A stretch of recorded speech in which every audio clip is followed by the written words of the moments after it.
I watched a mole drink water in a lake. Sitting watching the mole drink water, I realized that, although very thirsty, the mole only drank the amount of water it needed, not drinking too much, not drinking too little. Although the lake was very large, the mole was not greedy to drink too much, not falling into the trap of excess, because that only made it heavier and made it more difficult to move. Do you know that the secret of knowing enough, knowing yourself and knowing others of the mole makes them live a very long life compared to other species? Unlike humans, they often tend to consume more than they need. It is not that humans drink a lot of water, but in life they often overload themselves with material assets, buying more than we need to sustain life and develop. The pursuit of material things leaves many people feeling dissatisfied, always wanting more, leading to stress, anxiety, and mental health problems. In a consumer society, possessions are often seen as a measure of success. Owning expensive things, houses, cars, helps people affirm their status and gain admiration from others. So many people are willing to overwork, even to the point of affecting their health, to accumulate assets, which we can call extensions of the self, extensions of their ego. Indeed, the belief "I have more, therefore I am more" is deeply ingrained in the thinking of many people. They think that owning many possessions means affirming their self-worth, social status, and feeling more confident. However, as you mentioned, minimalism has emerged as a counterwave. This movement encourages people to live more simply, focusing on the core values of life instead of chasing after material things. Minimalists are really looking for a simpler way of living, focusing on the essentials and eliminating the unnecessary. They don't completely deny consumption, but they consume consciously, choosing quality, sustainable products that serve a real purpose in life. Living with less stuff reduces stress and anxiety and creates a neat, tidy living space, which in turn allows for a peaceful mind. When people are no longer too busy owning and caring for things, they have more time to spend with family, friends, and activities they love. Consuming less means reducing waste, saving natural resources, and helping the environment. By spending less, people can save more money, invest in important things, and achieve financial freedom sooner. In fact, the idea of living simply, peacefully, and focusing on core values. There is a sense of freedom in simplicity, and not owning much has been promoted by sages and philosophers from many different cultures for thousands of years. The ancient Stoics also promoted living simply, controlling emotions, and accepting what you cannot change. They believed that happiness does not come from owning much, but from living a moral and meaningful life. We should be content with what we have and not be too greedy.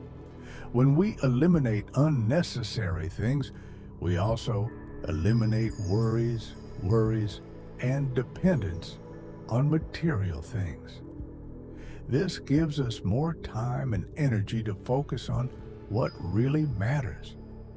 Research has shown that happiness is not directly proportional to the number of things we own.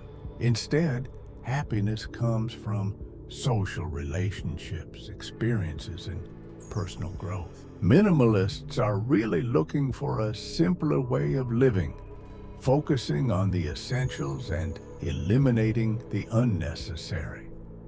They don't completely deny consumption, but they consume consciously, choosing quality, sustainable products that serve a real purpose in life. Living with less stuff reduces stress and anxiety and creates a neat, tidy living space, which in turn allows for a peaceful mind. When people are no longer too busy owning and caring for things, they have more time to spend with family, friends, and activities they love. Consuming less means reducing waste, saving natural resources, and helping the environment. By spending less, people can save more money, invest in important things, and achieve financial freedom sooner. In fact, the idea of living simply, peacefully, and focusing on core values. There is a sense of freedom in simplicity, and not owning much has been promoted by sages and philosophers from many different cultures for thousands of years. The ancient Stoics also promoted living simply, controlling emotions, and accepting what you cannot change. They believed that happiness does not come from owning much, but from living a moral and meaningful life. We should be content with what we have and not be too greedy. When we eliminate unnecessary things, we also eliminate worries, and dependence on material things. This gives us more time and energy to focus on what really matters. Research has shown that happiness is not directly proportional to the number of things we own. Instead, happiness comes from social relationships, experiences, and personal growth. Ascetics often use extreme methods to restrain themselves, while minimalists focus on living simply and consciously. Asceticism can lead to poor health and mental fatigue, while minimalism helps to improve health, spirit, and create a meaningful life. When it comes to extreme minimalism, also known as asceticism, reducing possessions and needs to the bare minimum can lead to serious consequences. Less does not always mean more. In this case, excessive reduction can be harmful to both the physical and mental health of a person. Asceticism is only a way to avoid suffering, not a way to end it. The root of suffering lies deep within the human mind, and only enlightenment can free us from suffering. After abandoning the path of asceticism, the Buddha found the middle way. The middle way is a path that balances the two extremes, hedonism and asceticism. He teaches that we should avoid both extremes and instead live a life of awareness and compassion. There is a trendy, affluent form of minimalism that focuses more on eliminating unnecessary and often cheap items, while still maintaining some very expensive ones. The trendy, affluent form of minimalism is actually becoming popular in today's society. This is a different perspective on minimalism, where the elimination is not just about unnecessary items, but also about selecting items that are high quality, well-designed, and aesthetically pleasing. Instead of buying a lot of cheap items, people are willing to invest in more expensive items that are good quality and durable. The ultimate goal is to create a simple, sophisticated, and luxurious living space that reflects the owner's personality. Instead of owning a closet full of watches of various designs and colors, a person pursuing a luxurious minimalist style can own only one or two high-end watches made from rare materials such as gold, platinum, and equipped with sophisticated movements. This idea goes against the grain of the real power behind minimalism, which is that our basic happiness or satisfaction is achieved with a minimum amount of resources and is separate from the burden of status and extreme wealth. But this idea is hard to accept when the underlying ideology of the consumer culture we live in is that less is less and more is more. In a consumer society, we tend to judge a person's worth based on the material possessions they own, such as cars, houses, and clothes, rather than on spiritual qualities such as kindness, intelligence, or talent. Consumer society has created a hierarchy based on material possessions. Over the course of our development, we have placed so much emphasis on material accumulation that spiritual values such as love, sharing, and creativity have been overshadowed. This has led to a society where people judge each other based on external things, not internal qualities. When you say, in a society where holiness is wealth, churches are shopping malls, and prayer is consumption, you're pointing to a worrying phenomenon, the perversion of spiritual values. Instead of being places to nourish the soul, religious spaces and activities are being commercialized and turned into tools to serve the purpose of consumption. The story of Emperor Yao and the hermit Shu Yu is a clear demonstration of the value of a simple life and a noble spirit.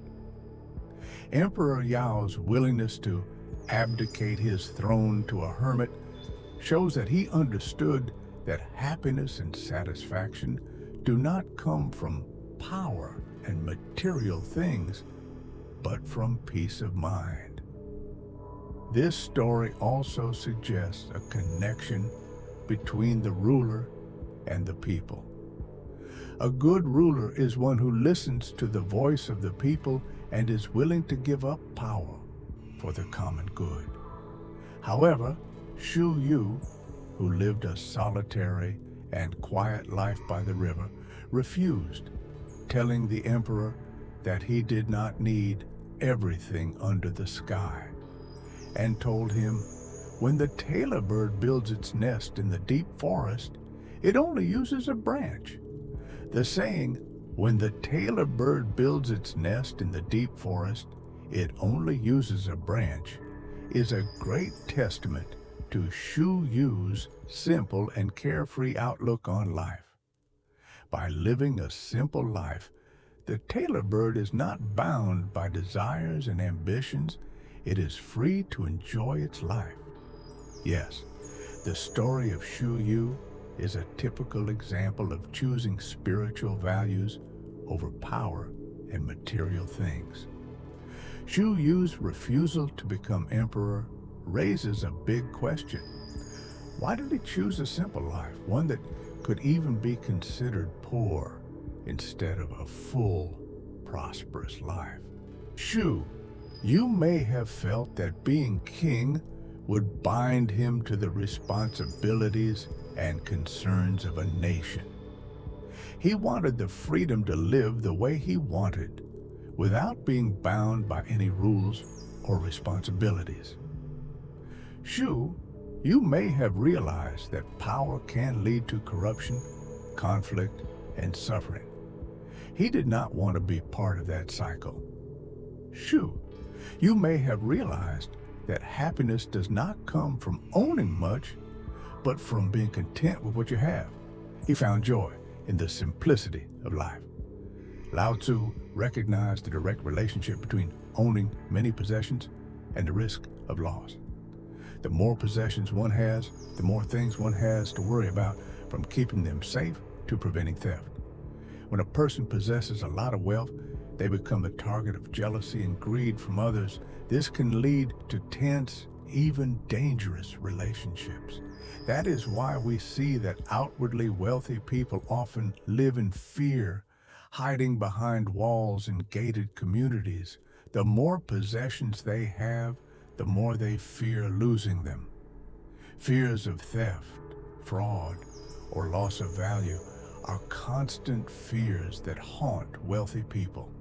Even though they have many people around them, wealthy people often feel lonely because it is difficult to find true friends who care about them for who they are and not for their money.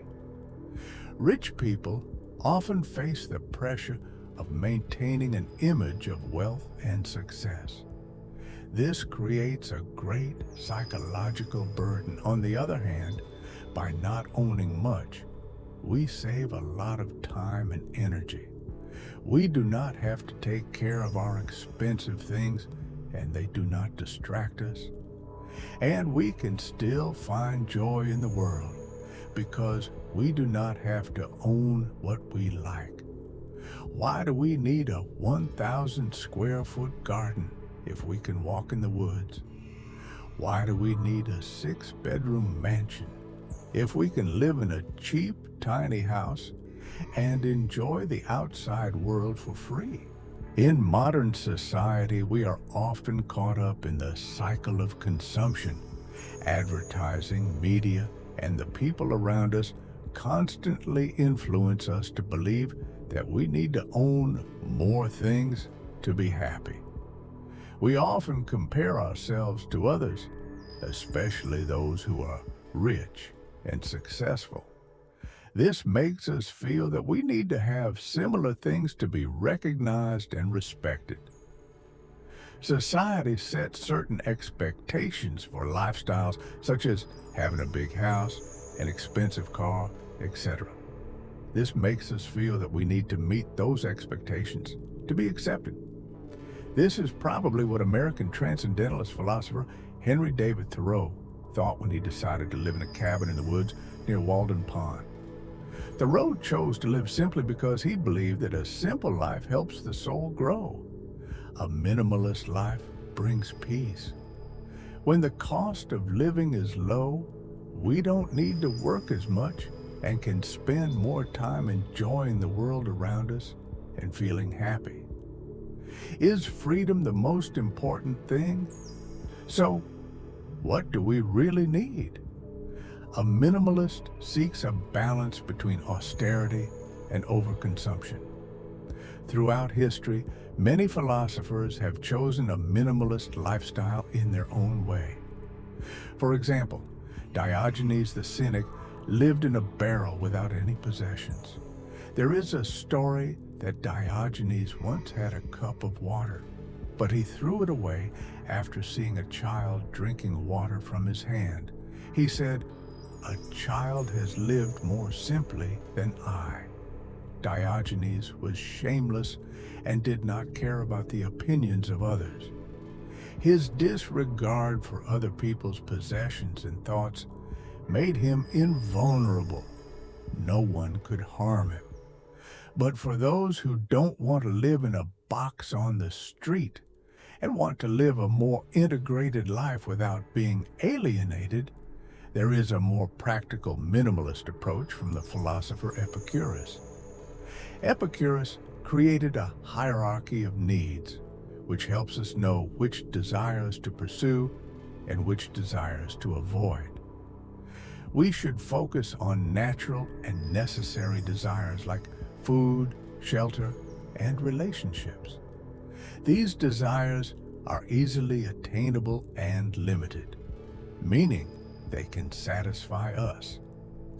Epicurus said that we should avoid vain and empty desires like power, wealth, and fame. Epicurus argued that these desires are unnecessary, unnatural, and cannot satisfy us because they are unlimited. He also advised us to appreciate what we have and not focus on what we lack. He said, "Don't ruin what you have by wanting what you don't have. Remember that what you have was once what you only wanted." There is great joy in living simply. Unlike those who always want to consume a lot and are willing to trade their whole life to feel valuable and accepted in a society where human value is measured by the number of things. For minimalists, this is the definition of a miserable life. In minimalism, people give up conventional ideas of wealth and status because they understand that true wealth lies within, and social status is just an unnecessary luxury. Social status is also difficult to achieve, easy to lose, and often beyond our control. Instead, minimalists choose to live simply because they know that the ability to give up all worldly material things is true wealth, the joy of a simple, easy life. For them, simplicity is the highest sophistication. As Thoreau said, "I believe, both by faith and experience, that life on this earth is not a hardship but a joy if we live simply and wisely."